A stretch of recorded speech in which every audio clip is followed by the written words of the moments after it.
Hey, Lehigh Valley View listeners, it's Ashley here. You're starting today's episode with just a little selfie shot of me. I just wanted to say thank you so much for the support I've been receiving so far. I didn't get quite as lucky with the cut today, so if anything seems jilted or conversation seems amiss, it's because I did have to start and stop a few times today. So I'm getting there. Any tips and tricks would be lovely. So please reach out to me privately if you have any tips or tricks. I tried my very best, and I'm so excited for this journey. You know what happened? I clicked the button too fast. So, evidence in action, and I'm not redoing it to illustrate the whole thing.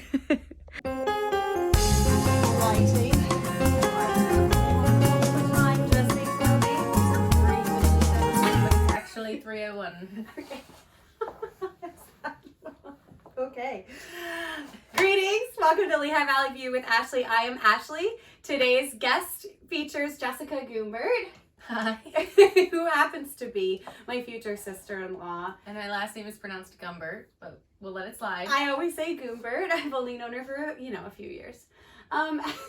Anyway, Jessica, we're starting small, like I said, for my last episode. So in starting small, you just have to ask people you know. So next one, nepotism running deep, sister-in-law Jessica Gumbert.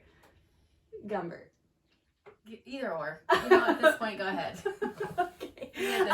Before we get started with today, I just wanted to say thank you for all the wonderful positive feedback I got regarding my first episode. I was absolutely blown away with all the kind things that everyone had to say about Lehigh Valley View. I am truly honored, and we're just getting started. So I got Jessica here for episode 2 of Lehigh Valley View. So Jessie, Ashy.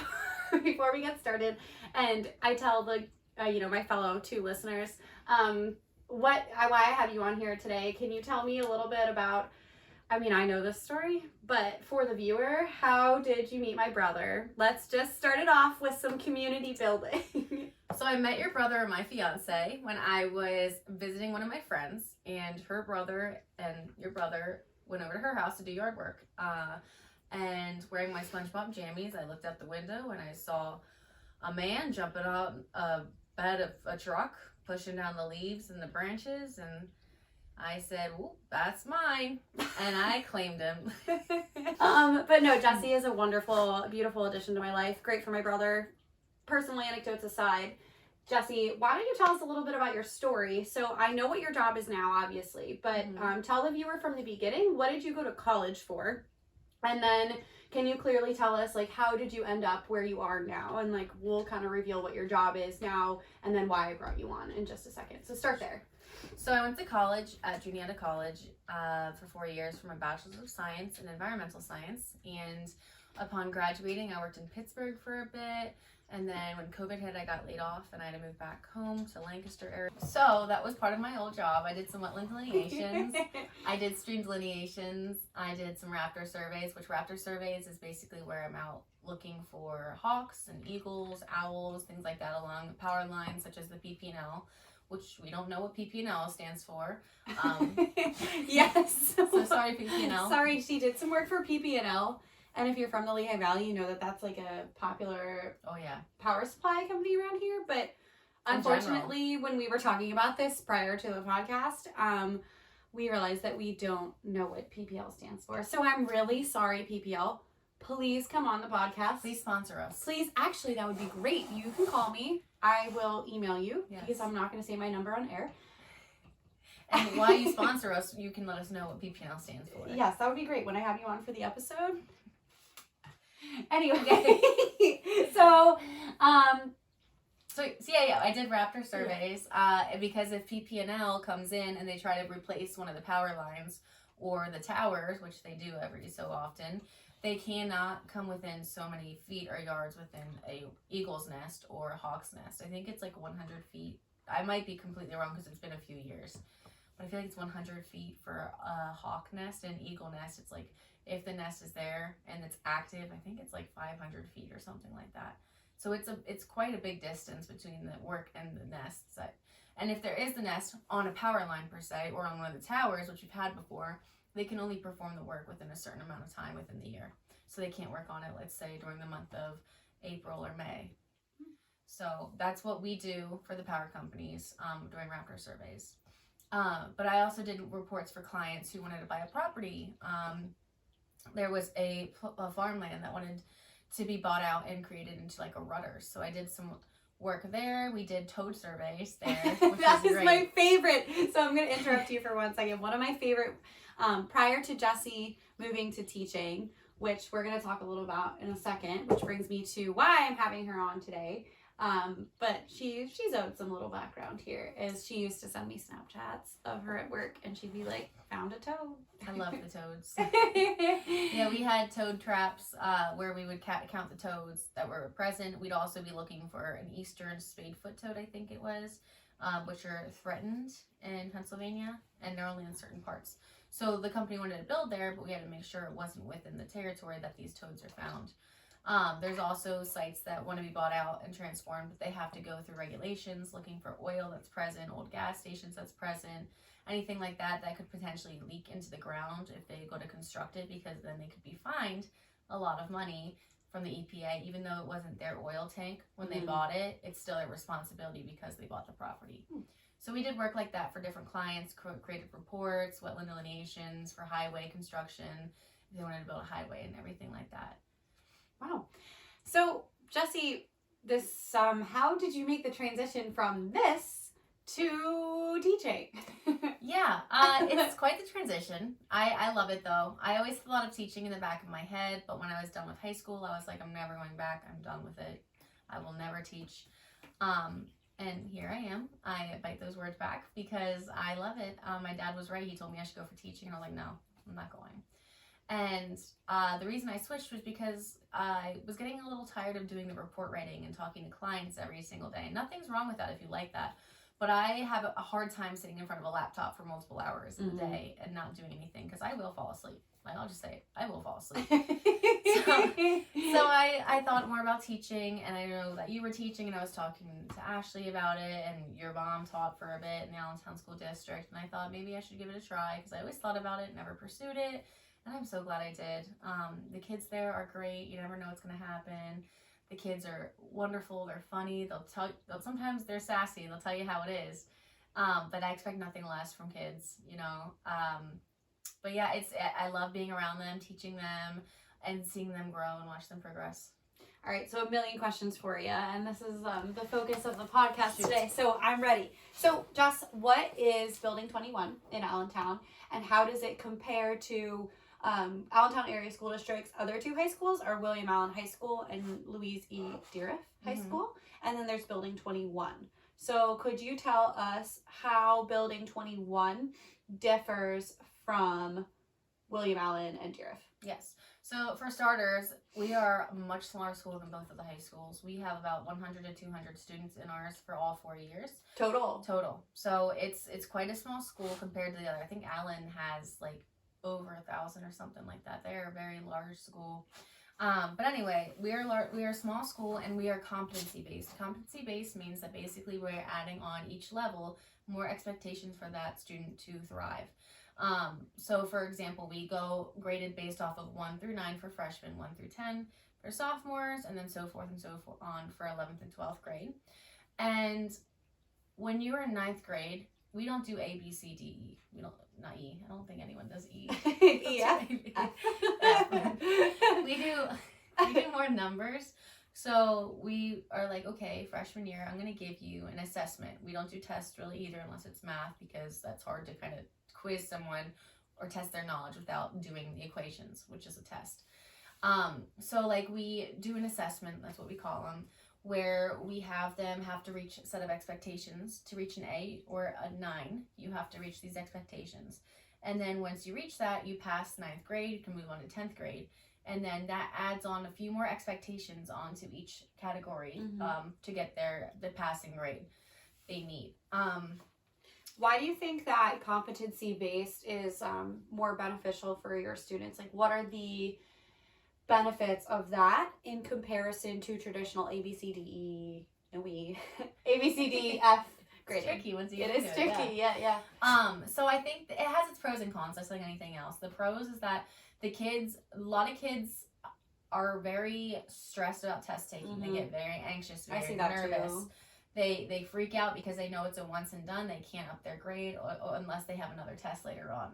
Right. With our competency based, we have the ability to test the student, or not test it, but assess them, see how well they do, and if they want to do better, they have the opportunity to fix their grade and get a better grade. Right. So they have multiple opportunities on the same assignment. We've just put like, hey, I see you did this. Are you sure about that? Check your notes and see if you do something better. And then that gives them the opportunity to not only succeed in the class, but also practice on what you have to do when you're older and becoming an adult, because you don't just turn in a test for your work, Sure. And I think that there's so much truth to that, because, even as a teacher, some days, and you're probably going to relate to this thoroughly, but I teach a lesson and I was like, well, that one was not the best one I've ever done. Yeah. But you always make it work. And that's something that you're taught when you go to teaching school, is how to be adaptable and how to, make mistakes and teach things into learning moments. So I've never taught a lesson that was horrendous to the point of, I think my students got nothing out of it. But I have always, sort of self-reflected sometimes and been like, oh my God, I messed up here. What can I change going forward? And I think that that's a really good skill. It sounds like in teaching your students in a way that is competency based, is you're sort of also training them on those types of skills. Yes, so we also offer, along with the major courses we also have things called Next Gen and Habits of Success, which those are two different opportunities we offer students to also have graded on how well they interact with each other on homework. Oh, nice. Or how well they get the work done on time, how well they present their findings to the group. So instead of a test, we're going to have a presentation of their knowledge to these students. They're going to be presenting their dioramas they make on ecology. So they're not What are dioramas? So dioramas are basically, they're getting boxes, little shoe boxes that I've been collecting. Other teachers have been bringing in boxes. Cute. And the kids will Is this like one of those things that you did in first grade where you made a home for a bug? You know what's crazy? Some of the kids never did dioramas before. So I did, okay, and you can tell me, viewers, if you're crazy, but when I was in first grade, you had to make a diorama where you had to basically make a mini house for I think it was either a book character or just a mini person, and it was so much fun, or a bug, and you made in a little shoebox. So you're basically explaining, and correct me if I'm wrong, but they do dioramas again, but as high school students. Yes, high school. So nice. They love That's it. so cute. So wait, some of them never did it? No. Whoa. Yeah. You tell us if you've ever done a diorama. I remember doing it in elementary school. I did too. That's so Yeah. funny. Must not be in the curriculum anymore. No, but so I have the kids doing dioramas of the biomes that they're working on. They've been kind of building up. So first we start with, what's the biome? What is it? What it consists of, the living and non-living factors. The next assessment we're going to have coming up is that, along with what are some changes you can make to better your biome? What are some changes you want to make into your biome? And then the last part, that the added on part to the end, again, because it's a tiered system, it keeps being added on, is they're going to create the actual biome based off of what their research was from the previous 2 assessments, based off of recommendations from me, and then based off of their knowledge, what the interactions are between predator and prey, if it's brilliant, a semiotic relationship. Symbiotic or yes, yeah. Who's the science teacher? Yeah, the science teacher. So they're kind of working together as a group. So they're going to get graded on how well they work together, but how well they present it. Because I'm going to be having teachers. Principal came in last year, walked around, and the kids just present their findings, and they are so excited about it. I have a kid that's already, from the start of the studio, he's telling me, I'm going to do this, miss. I'm going to get a tarp. I'm going to spray it with water, make it look like a rainforest, but I can't get the box wet. And then I'm going to get this animal, I'm going to get this animal. And are you getting stuff too? And I was like, yes, we're going to present the stuff for you guys. See, and what I love about, there's different terms for education everywhere. So those of you who are teachers will know exactly what I'm talking about. But to me, this kind of sounds like a lot of project-based learning. Yes. Which they might just not call it that, but it's kind of all in some ways similar. But so project-based learning, what I love about that is because I think students take more ownership sometimes for their learning in that kind of way. They're you're telling a story about your students are really excited to do these things, and I think that that's so wonderful. And I think that's something that I've noticed is that I think education as a whole just gets a bad rap. You know, there's always people saying like, I think teachers are lazy, I think students are lazy, there's no respect, and you know, there's bad eggs everywhere. I'm not here to claim that there are not bad teachers. I'm not here to claim that some kids do, unfortunately, have respect problems. But I'm also here to say, you're saying that your students are wonderful, you know, and I have shared experiences of the same exact thing. And, you know, I just really want to, again, highlight the good stuff that's going on and listen to all that stuff that's going on in her classroom. Yes. I will say that I do know that Allentown Area School District is an inner city school district in the Lehigh Valley, particularly in Lehigh County.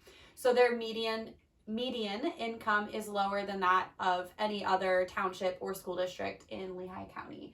So they are a lower socioeconomic status school. I believe they said about at 70% non-white students. That's the statistic that I got from like preliminary research. I know it probably varies based on building. So their demographic makeup is different in comparison to the rest of the Lehigh Valley. Again, I apologize to anyone who might go there, who might know a different statistic, or you know, if I'm wrong, you can correct me, but not promising to be perfect. But just in general, does that sound about accurate?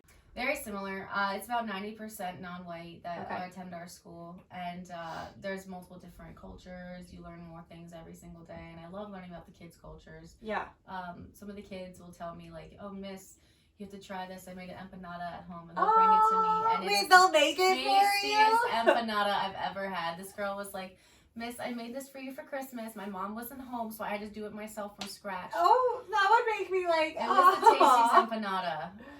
But I have a kid who went to the Dominican Republic for the month of December into January because his family lives there still, and he came back and he gave me like a little keychain of a handmade carved fish and then painted by the residents there that live there. Cute. That's so fun. I love hearing about their culture, different things. I started liking plantain chips because I have a student that comes in and eats them all the time, and I noticed them and I was like, I'll give them a try, and they are so good.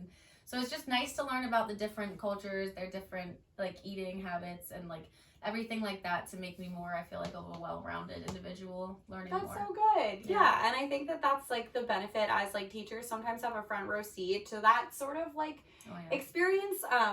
Depending on where you work, it's always a really great thing to learn about, you know, different schools and different cultures. So Jess, I was so excited for this part of the podcast today. I feel like Jess comes home all the time with these hilarious stories. So I'm going to ask you to tell a few just like some wonderful things that you're doing with your students or just funny stories on like a day-to-day with your students. Just as a disclaimer, as teachers, Jess and I, I'm sure I'll share more experiences as a teacher as time goes on in this pod. But I do want to say that Jess and I will never use any identifying names. So we'll use another name for a student if we ever do mention a name. And if we mess up, we will obviously like have the conversation again. So we will use a different name for a student. If we were ever to have, you know, our students on, we would certainly get permission to talk about those students, or it would be a different circumstance. So just know that in advance. So if you're mentioned in one of, you know, Miss Gumbert's stories, but she uses, you know, a different name, it's nothing against you. We're just erring on the side of caution here. So with that said, Jess, give me your favorite story recently, whether it's sad or not. Okay. Well, I have two. One is very supportive and made me very emotional. Ashley recently got a cat. She found it outside, and we found out she was pregnant, and then she had a rough week after we found her with the babies and everything, which is a story that she should tell because it's her cat. Stay tuned to the end of the podcast. I'll give you the story. Not a happy one though. Originally, I was like, it'll be so cool to tell my listeners this. Not cool. Yeah. Anyway. But yeah, so I was pretty emotional on Friday with everything that's happening. Even though it's not my cat, I'm very attached to her. Princess she's White not Paws. her. She's not attached to me, to be clear. She's attached to the cat. Yeah, that's what I mean. The cat. Yeah. Princess White Paws is her name. Did you just ew me? Yeah, if you're attached to me, that's you. Oh, yeah. Yeah, you want to be attached to me. No, I don't. Okay. But, so I was emotional hearing the news that was going on, and I was just not myself, like happy, cheery, like I usually am. And my students picked up on it. They always know. Kids know. Yeah. And I try to be happy, but like, I remember I was just kind of sitting there, and then when this group of boys, they usually have they usually give me somewhat of a hard time during class with like playing on their phones. Oh, or not you doing know, their work typical mischievous yes. ones. So they came in today. They were saying hi, and they could tell I was off. And I go, "Miss, are you okay?" And then I'm like holding it together. But when a student asks if I'm okay, and they tell like I can tell they actually care. That's when I start to get more emotional. That makes it so much worse. So then I start like tearing up a bit, and they're like, "Miss, are you okay? Are you crying?" And I was like, "No, I'm fine." But a tear is falling down my face because I'm like, goodness gracious, so much emotion going on. And they're like, "Miss, just sit there. I'll hand out the papers for you. Don't worry, don't move. I'll do this for you." And I was like, that's so sweet. Like I appreciate, like the kids will do anything for you. They are the sweetest kids when you get to know them. You just have to gain their trust like anybody else. Right. Some and I kids, think that goes to for a lot of schools everywhere. Yeah. It's just harder because Allentown, I feel like, has a harder rep with the kids sometimes, and they are some of the sweetest kids. They're some of the sweetest kids. And then a funny story. Am I allowed to say a curse word on here? Just don't do the one that starts with F. No. Beyond that, last episode we used shit. Okay. I'm telling. I don't know who. Megan asked like mid-episode, and I didn't cut it out. She was like, "Are we allowed to curse on here?" I was like, "Yeah." So, and then I just had to list my episode as explicit. So if you're watching, this is explicit. So I'm handing out, I'm collecting papers. I have the kids do a warm-up within the first 5 minutes of class to get their brain moving and started and get ready for the lesson. Spoken like a true veteran teacher there. Class bell ringer. Again, different words, yes. Same thing. Yes. And I'm going around and I'm reading. I pick up this girl's paper and I'm reading it and I'm like, looking good. And I just hear, "Miss, I'm sorry I didn't come to your class on Friday." And I was like, I know what story you're going to. And I keep reading, like thinking nothing of it. I was like, that's okay, because like she was absent. And she goes, "I didn't skip your class. I just shit myself." And I was like, and I like paused reading, and I was like, "I'm sorry." And she goes, "Yeah, I shit myself." And I was like, and she's saying it out loud in front of everyone, in front of everybody, and I'm just like, Are you joking?" And I kind of like I paused like what I was doing, and I just looked at her, I was like, "Are you joking?" And she goes, "No, well, why would I lie about that?" But in front of everyone? Yes. A 10th grader. Yes. Bear in mind that this is a 16-year-old girl. Yes. And she's my God. "Well, why would I lie about that? I just didn't want you to think I was skipping your class. My mom told me I had to go to school, but then I shit myself and she said I could stay home." I looked down at her paper and I said, "Well, Julie, I'm glad your pants are clean today." And I kind of just kept walking, and she goes, "Thanks, miss. Me too." Aww. And I was just like, it's just moments like that make me love teaching. Like, kids have no filter. No, it's so funny. And the fact that she's going to probably hear this episode and be like, "Miss, you brought me up." What an icon. Julie, you're an icon. Yes, Julie. Or the best. Another student I have, she was just standing there around her friends and her boyfriend. And I just hear her go, "Sorry, y'all, I farted." And she's just going like this behind her butt. And I kind of just looked at her, and then I kind of just walked the other direction because I wanted no part of that at all.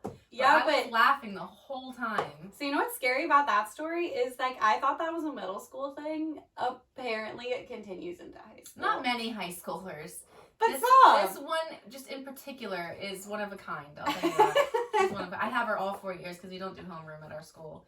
We actually have the kids in our homeroom. It's called advisory. That's a common teacher trend that's going on right now. For those of you who don't know, is advisory. I think different schools run it differently, but advisory is often you stay with the same group of students throughout high school, and it's to build like relationships and teaming. I love it. Yeah. The kids, I'm getting so close to the kids, and they're so great. They're funny.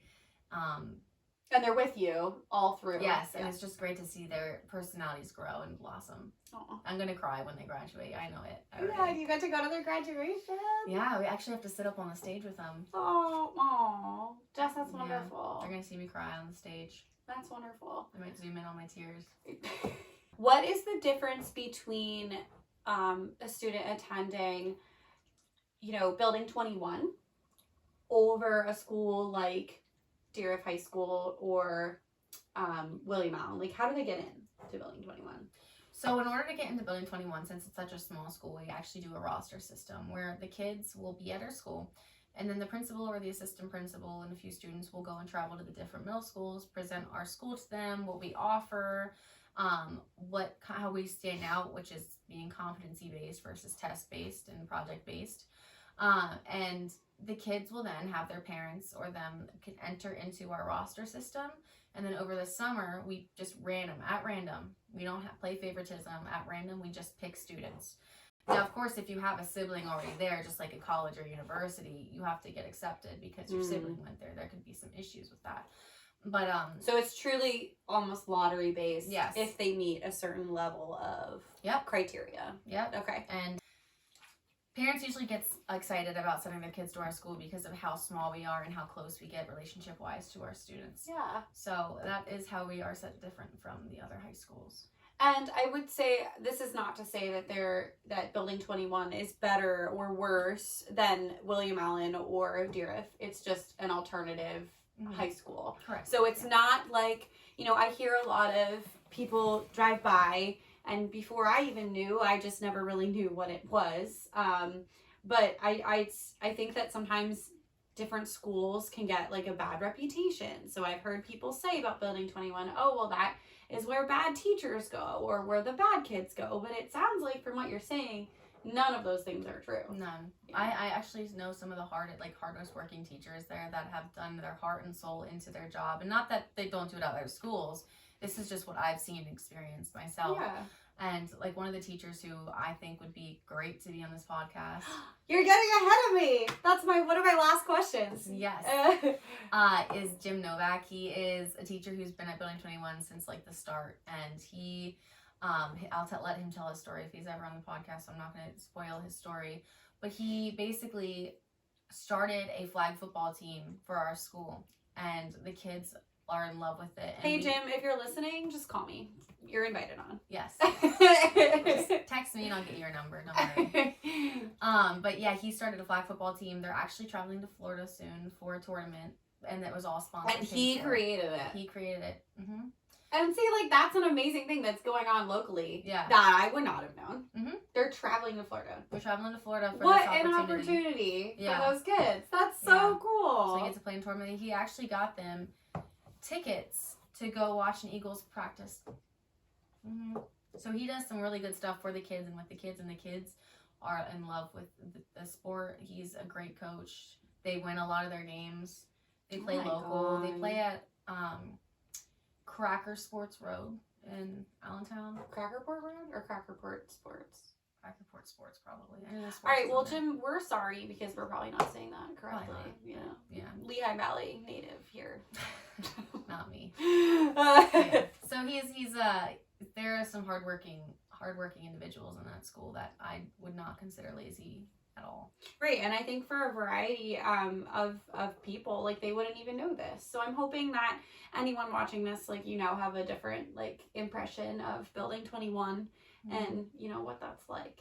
And I'm sure we're missing something, or we didn't explain it very well, or stuff like that. But the good news is I'm posting this online, so if people have more questions or we left something out, or if you go there yourself and you want to add more about the cool things that go on there, that's the beauty of social media in that way, is that we can at least share more about, like, what goes on. And if you ever want me back on here, I only live right upstairs. So she's able to contact me very quick. I don't think I shared that with the viewers yet, but I do live with my brother and sister-in-law for right now. It's very generous. They have like a suite down in the basement, so it's lovely.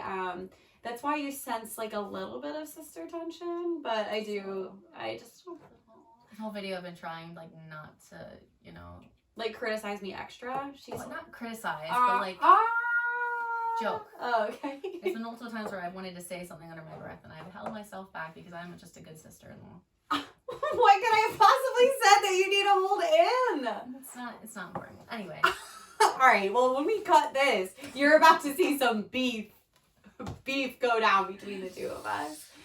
So, oh God, fellow listeners, I was very excited to share with all of you the story of this cat, but it has really taken like a sad turn.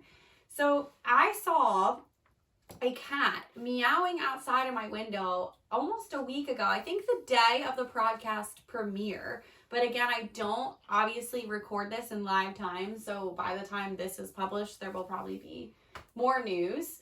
But I saw a cat meowing right out that window, and I said to Stuart and Jess, I was like, we got to get this cat in.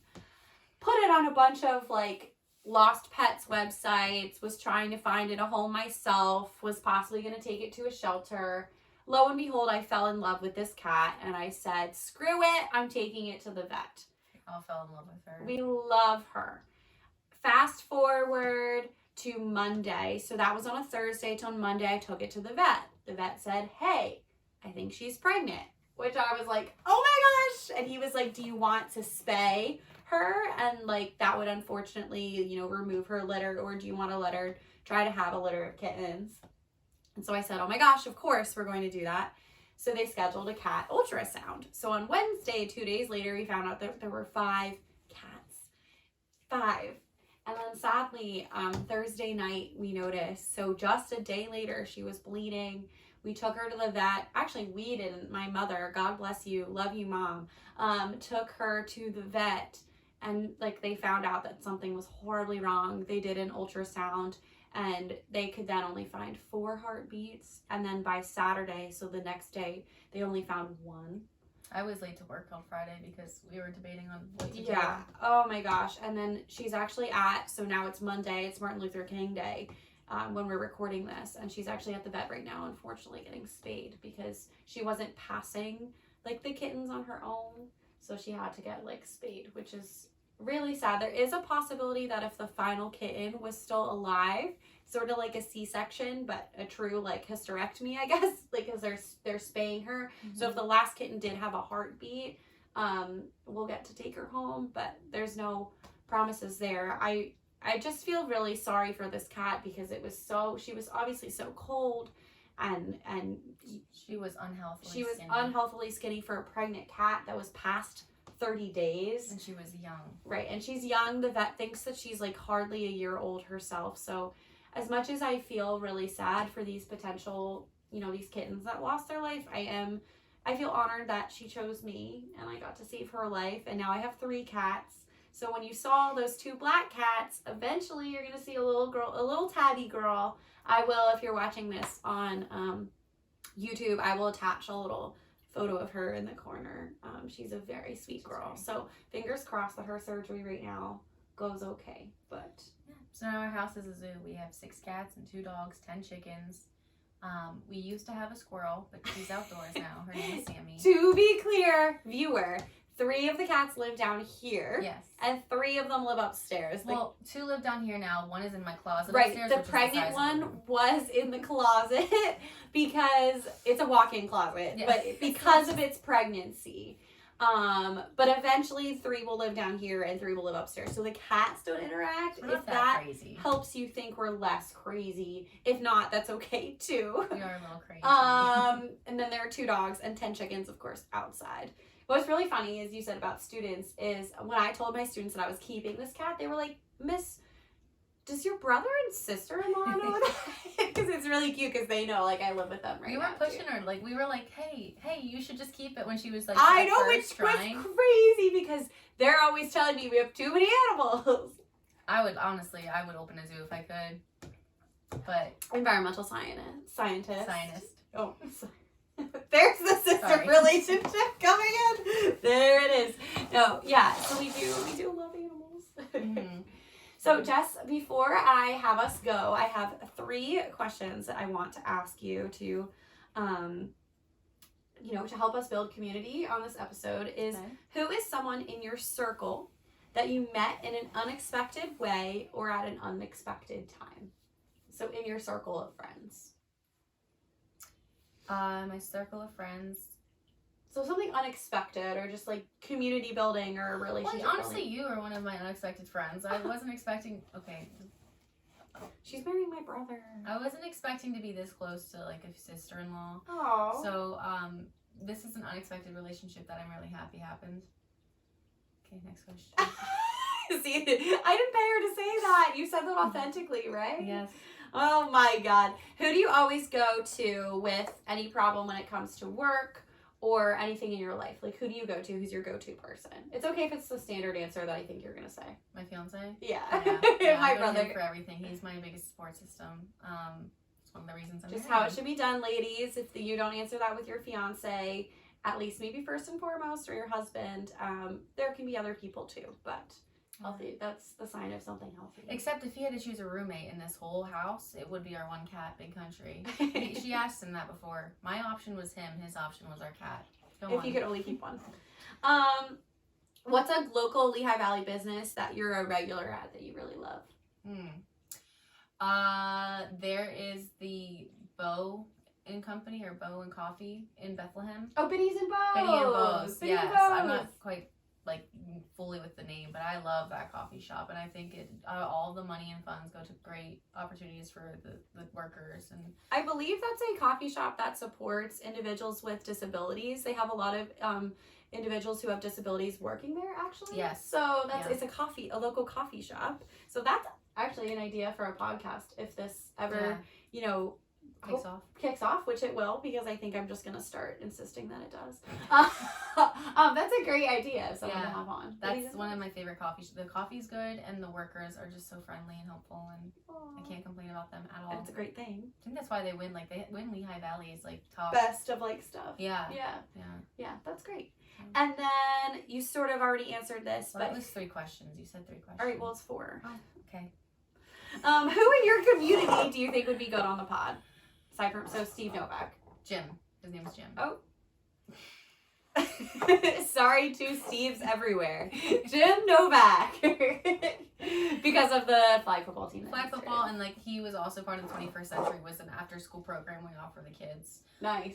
To can stay till about 5:30 every single day except for Wednesdays. That they just can either get caught up on their work. We have like chefs come in. Oh, he sounds brilliant. He used to be in that and like run it, like not run it, but help run it with another teacher who's cool. also very helpful. But yeah, he's someone I'd recommend. Anyone else in your circle this time, or is he just the only one ringing a bell? It's okay. Another teacher I think would be a great opportunity is Melissa Routson. She's the math teacher at our school, and she's been there since the start, and she does so many things for the kids as well. She actually makes t-shirts for the school. Oh. She has a 3D printer there. She makes these incentives basically where if the kids pass their classes or get so many good grades, they have under so many absences, and they have so many shout outs or less than this many infractions, then they have the opportunity once a month to either do an ice cream social. They have the opportunity where we end classes early, and the kids that make this incentive can go play games. And she started this? And she started this. All right. So. Well, you heard me, Building 21 employees. You just might have a new podcast you have to be on. Represent. Building 21. Well, thank you so much for listening today to Lehigh Valley View. Thanks, sister. You're the best. Best sister-in-law, future sister-in-law ever. And thank you for tuning in and for all your support at Lehigh Valley View. See you next time.